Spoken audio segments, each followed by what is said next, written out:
আসসালামু আলাইকুম রহমতুল্লাহি ওবরকাতুহু।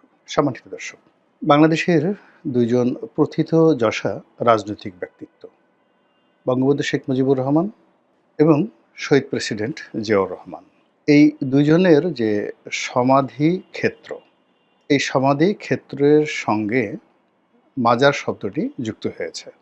আপনারা জানেন যে আমাদের দেশে মাজার যে শব্দটি, এটি সাধারণত যারা মাজার বিশ্বাসী তাদের কাছে একটি পবিত্রময়, পুণ্যময় স্থান।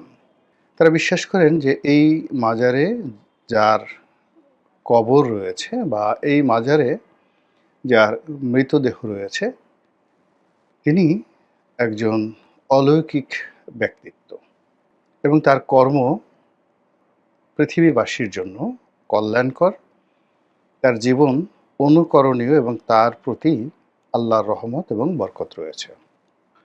এবং পবিত্র কালামে পাকে যে একটি আয়াত রয়েছে যে আল্লাহর যারা বন্ধু, অলি আল্লাহ, তারা কখনো মরেন না, তাদেরকে মৃত বলো না। তো এই আলোকে অনেক পীর দরবেশ, অলিয়া উলিয়া, গাউস কুতুব থেকে শুরু করে সাহাবায়ে একরাম, তাদের যে কবরস্থান, এটিকে আমাদের ধর্মবিশ্বাসী এক ধরনের মানুষ অত্যন্ত সমীহের চোখে দেখে। এদেরকে বলা হয় আহলে সুন্নাত ওয়াল জামাতপন্থী। তো এই মতাদর্শের যারা মানুষ, তাদের মধ্যে আবার একটু ডেভিয়েশন হয়ে অনেকটা সুফিবাদের দিকে যারা চলে গেছেন, অনেকটা ভাববাদী দিকে যারা চলে গেছে, অনেকে নিজেদেরকে খুব মারিফতের বাদশা হিসেবে প্রচার করার জন্য কিছু অদ্ভুত কর্মকাণ্ড করেন এবং এ সকল মাজারকে কেন্দ্র করে, যেটা নিয়ে ইসলামের মধ্যে অন্যান্য যে সকল মতাদর্শ রয়েছে, স্কুল রয়েছে, বিশেষ করে জামায়াত ইসলামী। তো জামায়াত ইসলামীর যে মওদুদিবাদ বা ওহাবিবাদ, তারা এই মাজারবাদকে পরিপূর্ণভাবে ঘৃণা করে, এটাকে শিরক মনে করে এবং এখানে যারা যাই করুক না কেন, এখন আহলে সুন্নাত ওয়াল জামাতের যারা সমর্থক, তারা নামাজ কালাম পড়েন, তারপর যাকে বলা হয় সমস্ত সুন্নত তারা পালন করেন, কিন্তু তারা ওই যে কবর জিয়ারতের উদ্দেশ্যে যান, কবর জিয়ারত করেন, বা ওখানে যারা শাহিদ অলি আল্লাহ গাউস কুতুব রয়েছেন, তাদেরকে অলৌকিক ক্ষমতা সম্পন্ন মানুষ মনে করেন। এই চিন্তাটিকে মওদুদিবাদ সমর্থন করে না। তো মওদুদিবাদ, জামাত বা ওহাবিবাদ, এটা কিন্তু আরও প্রাচীন যুগ থেকে, মানে সেই যে আব্বাসীয় খলিফাদের যুগ থেকে কিন্তু এটা চলে আসছে। এই স্কুলটা, এই মতবাদটা চলে আসছে এবং এই মতবাদের কয়েকজন বিখ্যাত আলেম আছেন, মশহুর আলেম। তাদের মধ্যে সর্বপ্রাচীন যাকে বলা হয়, এরকম দুজন রয়েছেন, ইবনে তাইমিয়া এবং ইবনে কাসির। আপনারা হয়তো অনেকে ইবনে তাইমিয়ার নাম শুনেছেন, কিন্তু তার যে লিটারেচার, এটা হয়তো অনেকে জানেন না বা পড়েন না। কিন্তু ইবনে কাসিরকে সবাই চিনেন দুটো গ্রন্থের কারণে, তাফসিরে ইবনে কাসির এবং আল বিদায়া ওয়ান নেহায়া, ইবনে কাসিরের লেখা সেই বিখ্যাত ইতিহাসের বই। তো সেই যে ইবনে তাইমিয়া, তারপরে ইবনে কাসির, এরকম অসংখ্য যারা স্কলার, চিন্তাবিদ, দার্শনিক, সেই দর্শন শাস্ত্রটি মূলত ওহাবিবাদে চলে এসেছে। তো এটা নিয়ে ইসলামিক জগতে ঠিক কেউ একটা কনক্রিট সিদ্ধান্ত আসতে পারেননি যে কোনটি সত্য কোনটি মিথ্যা।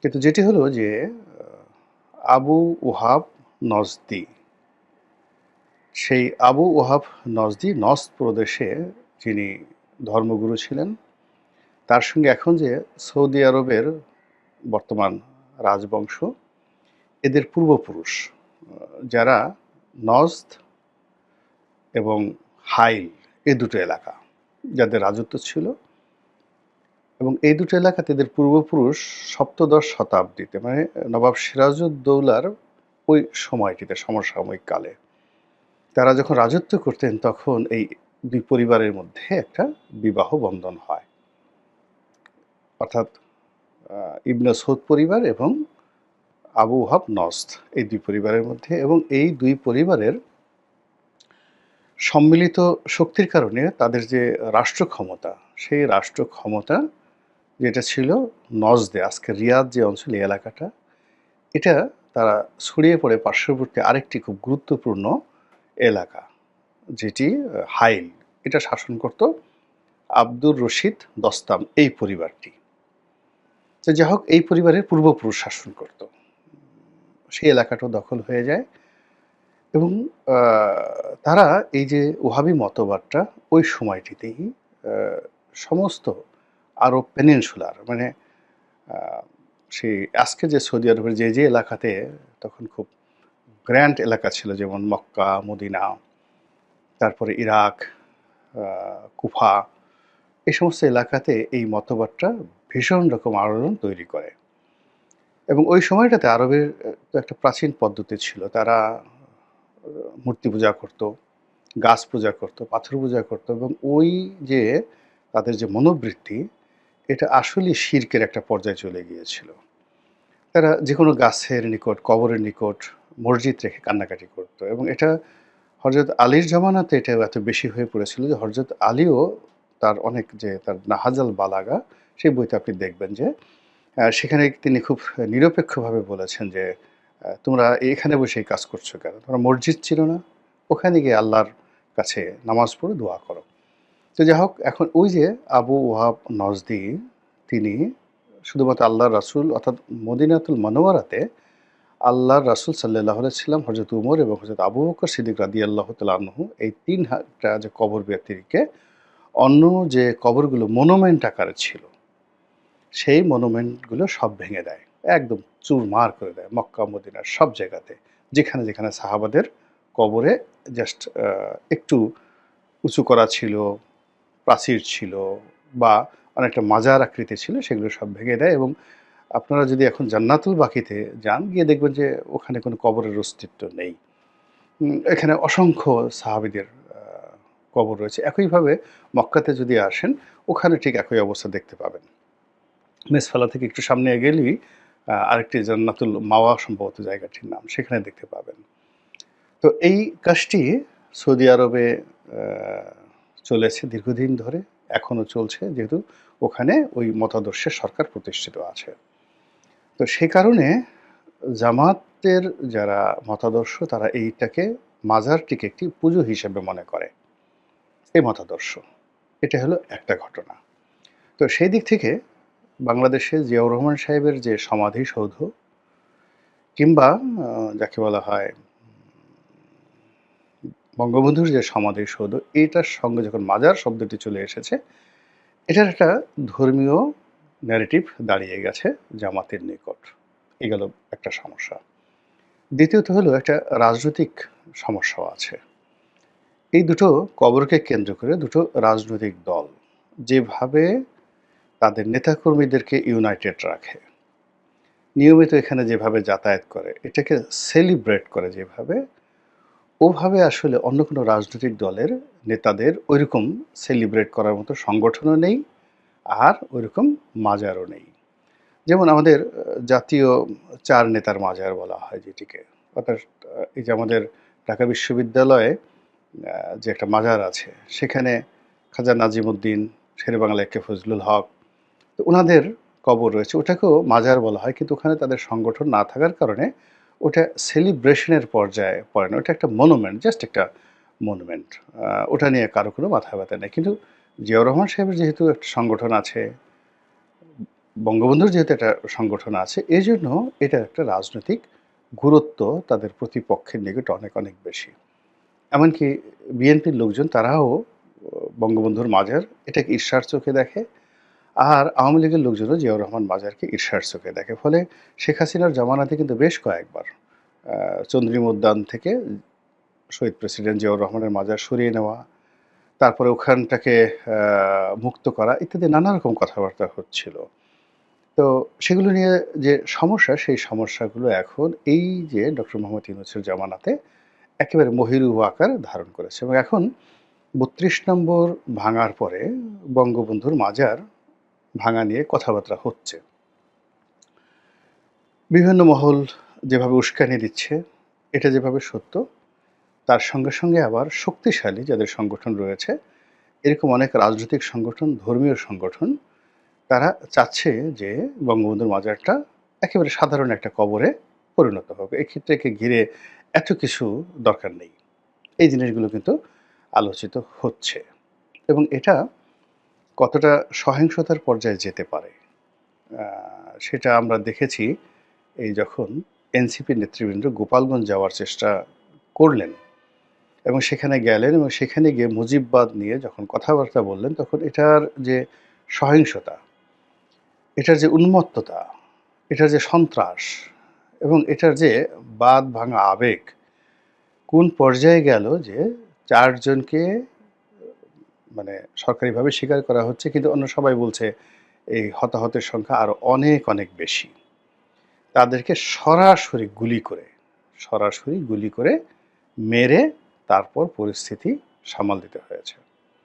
এবং যারা সেখানে গিয়েছেন তাদেরকে নজিরবিহীন নিরাপত্তা দিয়ে ওখান থেকে সরিয়ে আনতে হয়েছে। বাংলাদেশের ইতিহাসে মানে যেগুলোকে সাঁজোয়া যান বলা হয়। আমরা সাঁজোয়া যান বুঝি না, আমরা সাধারণত ট্যাঙ্ক বুঝি। তো ট্যাঙ্কের মতোই কিন্তু ট্যাঙ্কের যেভাবে আ যুদ্ধর ময়দানে যে ট্যাঙ্কগুলো থাকে তার সঙ্গে কামান থাকে, সাঁজোয়া যানে এভাবে কামান থাকে না, কিন্তু এদের চাকাগুলো বা অন্যান্য জিনিসগুলো আছে এগুলো অনেকটা ট্যাঙ্কের মতোই। তো সেই সাঁজোয়া যানের ভিতরে ঢুকিয়ে নেতাদেরকে সেখান থেকে রীতিমতো রেস্কিউ অর্থাৎ উদ্ধার করতে হয়েছে। এরকম দুর্বিষহ অবস্থা বাংলাদেশে ঘটেনি। এটা মানুষের আবেগ, সেন্টিমেন্টকে কেন্দ্র করে। তো গোপালগঞ্জ শহরে যদি এই অবস্থা হয়, যদি এই সেম ঘটনাটা টুঙ্গিপাড়াতে হতো, তারপরে সেটা যদি মানে টুঙ্গিপাড়াতে শুধু রাজনৈতিক কর্মকাণ্ড হতো বা যদি ডিক্লেয়ার দিয়ে মাস্টার টুঙ্গিপাড়া বঙ্গবন্ধুর মাজার হতো, তাহলে সেটার ভয়াবহতা কোন পর্যায়ে যেত এবং আগামীতে যদি এই কাজটি করার কারো অভিলাষ থেকে, ইচ্ছা থাকে, সেটা কোন পর্যায়ে যেতে পারে, ওটা আমাদেরকে মাথায় রাখতে হবে। কিন্তু তার সঙ্গে, সঙ্গে আবার এটাও মাথায় রাখতে হবে যে রাজনৈতিক ক্ষমতা এত বেশি, এত প্রবল রাষ্ট্র ক্ষমতার সঙ্গে আসলে কেউ পারে না। এই রাষ্ট্র ক্ষমতা ইমাম হাসানকে খুন করেছে। বিষ প্রয়োগ করে তাকে খুন করেছে। ইমাম হুসাইন রাদিয়াল্লাহু তাআলা আনহু, ইমাম হাসান রাদিয়াল্লাহু তাআলা আনহু এবং ইমাম হুসাইন রাদিয়াল্লাহু তাআলা আনহু, তার মাথা থেকে অর্থাৎ শরীর থেকে মস্তক বিচ্ছিন্ন করে তার শরীরের এই দুটো অংশকে ২ জায়গাতে দাফন করা হয়েছে। একটি অংশ সেই কারবালাতে আছে, আরেকটি অংশ মিশরে রয়েছে। মিশরের রাজধানী কায়রোতে রয়েছে। এই দুটো অংশ। তো তখন এই মানুষের আবেগ কাজ করেনি। এজিদের যে তলোয়ার, আব্দুল্লাহ বিন জিয়াদের তলোয়ার সবকিছু মীমাংসা করে দিয়েছে। এটি নিয়ে গল্প আছে, উপন্যাস আছে। এই কাজ করার ফলে তাদের ধ্বংস আসছে, তারা মরে গেছে, তাদের নানা রকম অভিভাবক সাপ এসেছে। এটা একটা পার্ট। কিন্তু বাস্তবতা হলো যে তলোয়ার দ্বারা এটা মীমাংসিত হয়েছে আবেগ। তো কাজেই রাষ্ট্র ক্ষমতা যদি কেউ পায়, তাহলে তারা যদি চায় যে বঙ্গবন্ধুর মাজার একেবারে গুঁড়িয়ে দেওয়া হবে, এখানে আসলে কোনো আবেগ কাজ করবে না। এরকম ৪ জনের জায়গায় ৪০ জন, ৪০ জনের জায়গায় ৪০০ জন মারা যাবে। সেই সাইদী সাহেবের যে চাঁদে দেখা গিয়েছে, ওটা নিয়ে যা হয়েছিল বগুড়াতে, আপনি চিন্তা করেন, তার চেয়ে কি আর হবে? তো এনিওয়ে, এখন বক্তব্যটা হলো, যখনই বঙ্গবন্ধুর এই মাজারটাকে গুঁড়িয়ে দেওয়া হবে বা হতে পারে বা যদি হয় কখনো, এটা যে হবে না এটা কিন্তু বলা যাচ্ছে না। এটা রাষ্ট্র ক্ষমতার উপরে নির্ভর করবে। আর যখনই বঙ্গবন্ধুর মাজারটা ভেঙে দেওয়া হবে, একইভাবে খুব দ্রুত অল্প সময়ের মধ্যে চন্দ্রিমা উদ্যান থেকে জিয়াউর রহমানের মাজারও সরে যাবে। বিকজ দুটোই পলিটিক্যাল যে গুরুত্ব রয়েছে, সেই পলিটিক্যাল গুরুত্বের সঙ্গে, সঙ্গে ধর্মীয় গুরুত্ব রয়েছে। ইতিবাচক, নেতিবাচক। এরপরে কি হবে?